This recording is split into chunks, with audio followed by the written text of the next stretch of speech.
देश का number 1 Hindi news channel news 18 India और मैं हूं आपके साथ अनुपमा झा। नमस्कार, आपके साथ हूं मैं लवीना राज। गाजा में इजराइल की बमबारी से 2500 से ज्यादा लोग मारे जा चुके हैं और इनमें करीब 800 बच्चे शामिल हैं।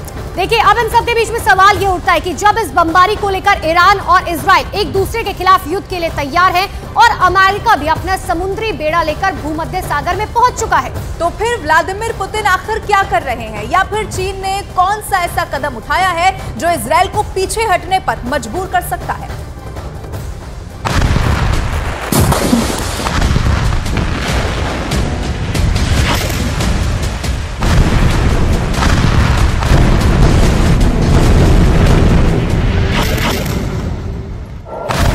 गाजा का जमीनी महायुद्ध छेड़ने वाला है।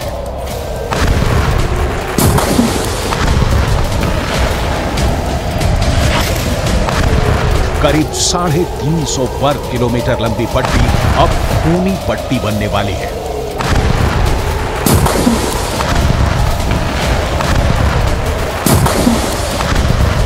और इसीलिए इजराइल के प्रधानमंत्री बुलेट प्रूफ कवच पहनकर खुद आर्मी के कैंप में पहुंच गए।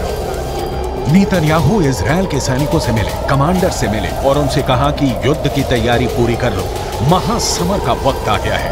अब अगले चरण में गाजा पट्टी के अंदर घुसकर हमास को चुन चुन कर मारने की बारी आ गई है।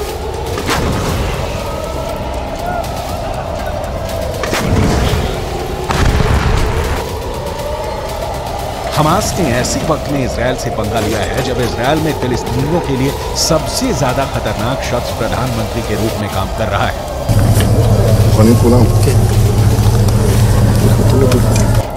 और यही इस वक्त नजर भी आ रहा है। फिलिस्तीन और अरब देशों के अखबार गाजा पट्टी की जो खबरें छाप रहे हैं उसके मुताबिक अब तक गाजा पट्टी के अंदर करीब 2500 से ज्यादा लोग मर चुके हैं। गाजा पट्टी के अंदर अब तक 700 से ज्यादा बच्चे मर चुके हैं। 450 से ज्यादा महिलाएं मर चुकी हैं।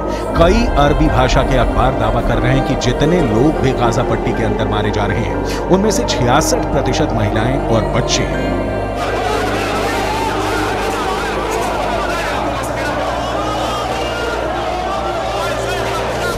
गाजा पट्टी के हालात इस वक्त ये हैं कि गाजा पट्टी के अंदर 35,000 फिलिस्तीनी सिर्फ एक अस्पताल अल शफा में शरण दिए हुए हैं और उन्हें उम्मीद है कि इजराइल यहां पर एयर बॉम्बिंग नहीं करेगा क्योंकि ये एक अस्पताल है। लेकिन अगर यहां भी हमास ने अपना अड्डा बना लिया तो फिर क्या होगा, ये इजराइल ही तय करेगा। फिलहाल यूक्रेन को बमबारी करके और मिसाइलों पर मिसाइलें बरसाकर लहूलुहान करने वाले पुतिन गाजा पट्टी के दर्द से तड़प रहे हैं। 7 अक्टूबर को जब इजराइल पर हमास ने आतंकवादी हमला किया था, करीब 48 घंटे तक पुतिन चुप्पी साधे रहे। उनका कोई बयान सामने नहीं आया। लेकिन हमले के 2 दिन बाद पुतिन ने बेहद रणनीतिक हमला करते हुए अमेरिका पर यह निशाना साधा कि अमेरिका की मिडिल ईस्ट पॉलिसी फेल हो गई है। К сожалению, мы видим резкое обострение ситуации на Ближнем Востоке.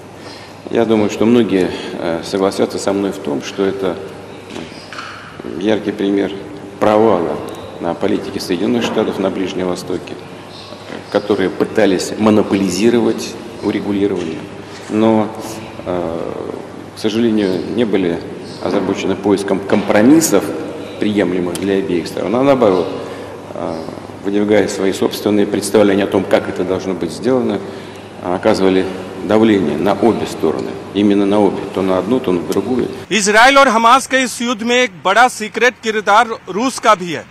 इजराइल और हमास के इस युद्ध से रूस को फायदा ही हुआ है।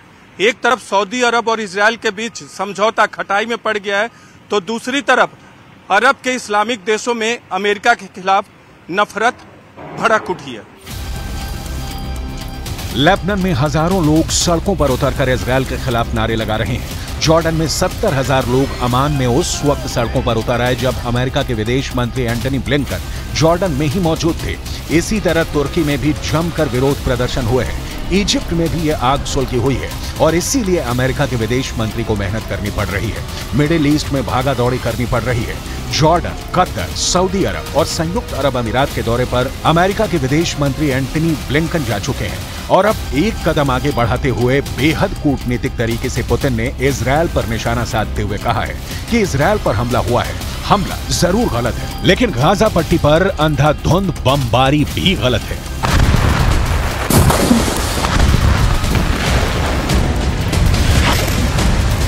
столкнулся, конечно, с такой беспрецедентной атакой, которой в истории не было. И не только по масштабам, но и по характеру исполнения, по жестокости. Ну, что там говорить, надо вещи называть своими именами.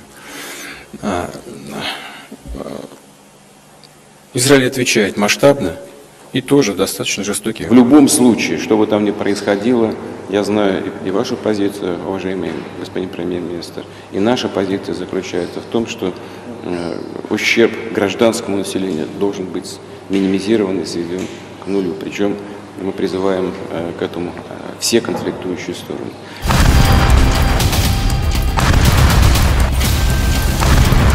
पुतिन ने गाजा पट्टी में जारी बमबारी और घेराबंदी की तुलना लेनिनग्राद की जंग से कर दी है। लेनिनग्राद का युद्ध बहुत क्रूर युद्ध था जो जर्मनी के हिटलर और रूस के स्टालिन के बीच हुआ था। लेनिनग्राद का युद्ध दूसरे विश्व युद्ध का सबसे अहम युद्ध था जिसमें 15 लाख लोगों की मौत का अनुमान है।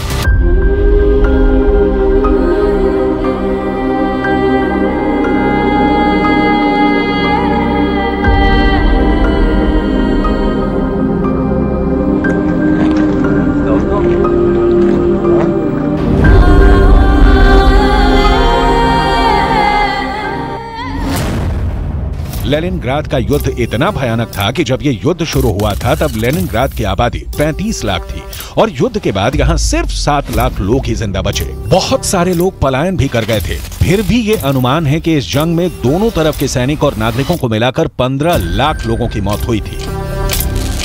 О том, что вот в отношении сектора Газы могут быть предприняты меры военного и невоенного характера, такого же плана, как и во время блокады Ленинграда в ходе Второй мировой войны. Но мы же понимаем, с чем это связано. И, на мой взгляд, это неприемлемо. 2 с лишним миллиона человек там живет.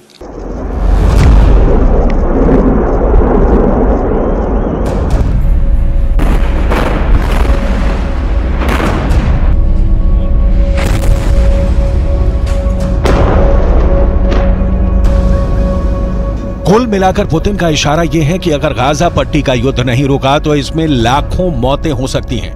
यही वजह है कि पुतिन ने इजरायल के प्रधानमंत्री बेंजामिन नेतन्याहू को चेतावनी दी है कि गाजा में नागरिकों को कम से कम नुकसान पहुंचाया जाए।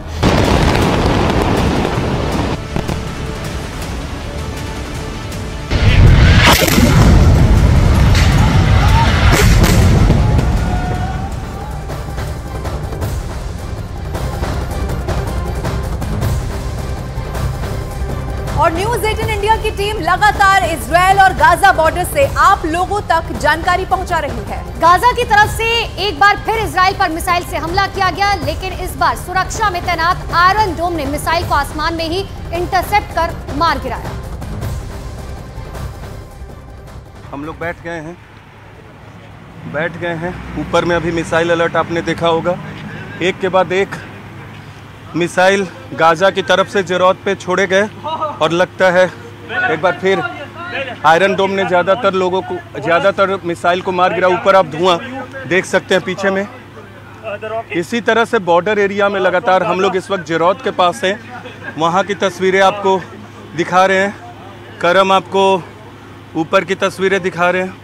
और अभी हमें अलर्ट रहने को कहा गया है और बार बार इसी तरह से ऊपर में इसी तरह की स्थिति बनी होती है। आपको बता दें कि हम लोग यहीं थे, अचानक से आयरन डोम से जो मिसाइल निकली, गाजा की तरफ से मिसाइल छोड़ा गया और फिर आयरन डोम ने उसे इंटरसेप्ट करके न्यूट्रलाइज किया। तो इस तरह से लगातार मिसाइल छोड़े जा रहे हैं और यहाँ आप देख सकते हैं हम लोग सब लोग अलर्ट पे हैं। अभी सारे लोग इस तरह की स्थिति बीच बीच में बनती है बॉर्डर एरिया पे। और अब लगता है कि वो जो अलर्ट था वो खत्म हो गया, क्योंकि आयरन डोम ने मिसाइल को इंटरसेप्ट करके गिरा दिया है। और लगातार ये देख सकते हैं, ये जो आर्मी के जवान आपको दिख रहे हैं, जैसे ही अलर्ट हुआ ये लोग अपने पोजीशन पे लिए, खुद को भी सेफ किया और पोजीशन पे लिए। और हर कोई इसी तरह से अपने आप को सेफ जोन में लेता है। बीच बीच में मिसाइल छोड़े जाते हैं, उसका अलर्ट होता है और हम लोग अपने आप को बचाते हुए आप तक हर वो रिपोर्ट पहुंचा रहे हैं जो भारत में आपको इजराइल और गाजा से जुड़ी खबर देखनी जरूरी है। तो इजराइल और हमास के बीच घमासान जारी और अब इजराइल गाजा पर बड़ा जमीनी अटैक करने वाला है। और आपको ये भी बता दें कि ऐसे समय में 7 अक्टूबर की कुछ तस्वीरें सामने आ चुकी हैं जिसमें गाजा से आए हमास के आतंकियों की क्रूरता दिखाई दे रही है। देखिए तस्वीरों पर गौर कीजिए। हमास के आतंकी के बॉडी कैम से रिकॉर्ड हुई है तस्वीर और इसमें दिख रहा है कि वो इजराइल के कुबुत्ज सूफा इलाके में चेक पोस्ट पर गेट पार करके घुसता है। हाथों में ऑटोमेटिक राइफल उसने ले रखी है और उसके साथ और भी आतंकी है जो लगातार फायर करते हुए आगे बढ़ते हुए दिखाई दे रहे हैं। आगे चलकर वो अपने हाथ में लिए बंदूक से फायर करता है और मोटरसाइकिल पर सवार होकर फायर करता हुआ आगे चला जाता है।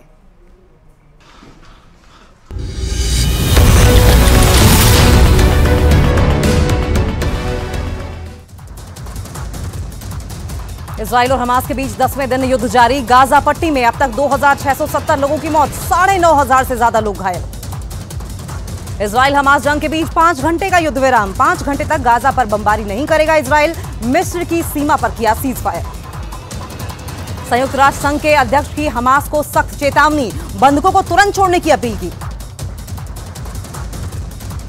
गाजा पर जमीनी हमले से पहले बाइडेन की इजराइल को नसीहत। बाइडेन ने कहा गाजा पर कब्जा करने की कोशिश इजराइल की बड़ी गलती होगी। बाइडेन की हिदायत के बाद यूएन में इजराइल के राजदूत का बयान, गाजा पर दोबारा कब्जा करने का कोई इरादा नहीं। आतंकी संगठन हमास को लेकर अमेरिका का बड़ा बयान। अमेरिका के राष्ट्रपति ने कहा हमास का हर हाल में होना चाहिए खात्मा। अमेरिकी विदेश मंत्री एंटनी ब्लिंकन का बयान, कहा अमेरिका इजराइल के साथ खड़ा है, फिलिस्तीन के नुकसान को कम करने की कोशिश। युद्ध के बीच जो बाइडेन ने फिलिस्तीन के राष्ट्रपति अब्बास से की बात। दोनों नेताओं के बीच मानवीय सहायता के मुद्दे पर चर्चा। ईरान को युद्ध में शामिल होने से रोकने के लिए अमेरिका की भी तैयारी। भूमध्य सागर में अमेरिका ने तैनात किया दूसरा विमानवाहक पोत। इजराइल के बंधकों पर आईडीएफ का बड़ा दावा। इजराइल की सेना के मुताबिक हमास के कब्जे में 155 बंधक। गाजा पर इजराइल के जमीनी हमले की तैयारी तेज। गाजा में गूंज रही है धमाकों की आवाज। गाजा में घुसने से पहले इजराइल की तैयारी। स्तेदोरेत शहर को कराया खाली। गाजा की सीमा से कुछ दूरी पर ही है स्तेदोरेत शहर। हमास आतंकियों ने गाजा से इजराइल पर फिर दागे ताबड़तोड़ रॉकेट। इजराइल के डिफेंस सिस्टम ने हवाई हमलों को किया नाकाम। इजराइल की सेना ने हमास के हमले का वीडियो किया जारी। वीडियो में हमास लड़ाके इजराइल में लोगों के घरों पर फायरिंग करते हुए दिखाई दिए। इजराइल लेबनान बॉर्डर पर बढ़ा तनाव। हिजबुल्ला आतंकियों ने इजराइल की ओर दागे ताबड़तोड़ रॉकेट। आईडीएफ ने भी जवाबी हमला किया। इजराइल ने हिजबुल्ला के सैन्य ठिकानों पर किया हमला। इजरायली सेना ने हमले का वीडियो जारी किया। इजरायली सेना ने हमास के एक और कमांडर को किया ढेर। आईडीएफ का दावा, हमास के दक्षिणी इलाके के कमांडर को मार गिराने का बड़ा दावा। गाजा के खान यूनिस इलाके से हमास आतंकियों ने रॉकेट से किया हमला। इजराइल के डिफेंस सिस्टम आयरन डोम ने हमलों को नाकाम किया। घरेलू गैस की कमी के चलते फिलिस्तीन के लोगों की मुश्किलें बढ़ी। फिलिस्तीन में लोग लकड़ी जलाकर बना रहे हैं खाना। इजराइल के समर्थन में कई देशों में हो रहे हैं प्रदर्शन। ब्राजील में लोगों ने इजराइल के समर्थन में निकाली रैली। युद्ध के बीच इजराइल के प्रधानमंत्री हो गए हैं सक्रिय। हमास के हमले के बाद से लापता लोगों के परिजनों से मिले नेतन्याहू। इजराइल में यूक्रेन के नागरिकों का रेस्क्यू ऑपरेशन जारी। यूक्रेन के राष्ट्रपति जेलेंस्की ने दी जानकारी। 200 से ज्यादा नागरिकों को इजराइल से निकाला। जॉर्डन के किंग ने ब्रिटेन के प्रधानमंत्री ऋषि सुनक से की मुलाकात। दोनों के बीच गाजा के हालात पर भी हुई चर्चा। इजराइल में हमास के हमलों में फ्रांस के करीब 20 नागरिकों की मौत। फ्रांस के विदेश मंत्री का दावा। फिलिस्तीन के समर्थन में दुनिया के कई देशों में हो रहे हैं प्रदर्शन। पाकिस्तान के कराची में लोगों ने निकाली रैली। हजारों की संख्या में लोग हुए शामिल। आईडीएफ ने गाजा पर तेज की जमीनी हमले की तैयारी। इजराइल ने गाजा बॉर्डर पर बड़ी संख्या में तैनात किए टैंक। इजराइल की सेना ने मारे कई हमास के आतंकी। वीडियो फुटेज किया जारी। मारे गए आतंकी ने 7 अक्टूबर को इजराइल में की थी घुसपैठ की कोशिश। लेबनान के आतंकी संगठन हिजबुल्ला ने तेज किया हमला। दक्षिणी लेबनान से इजराइल के सैन्य ठिकानों को बनाया निशाना। हिजबुल्ला आतंकी गुट के साथ तनाव बढ़ने के बाद इजराइल का एक्शन। लेबनान से लगे उत्तरी सीमा को इजराइल ने किया बंद। इजरायली सेना का दावा, लेबनान की तरफ से 9 रॉकेट दागे गए। इजरायली सेना ने 5 रॉकेट को किया तबाह। 7 अक्टूबर को इजराइल पर हमास के हमले का नया वीडियो आया सामने। वीडियो में हमास आतंकी किबुत्ज में हथियार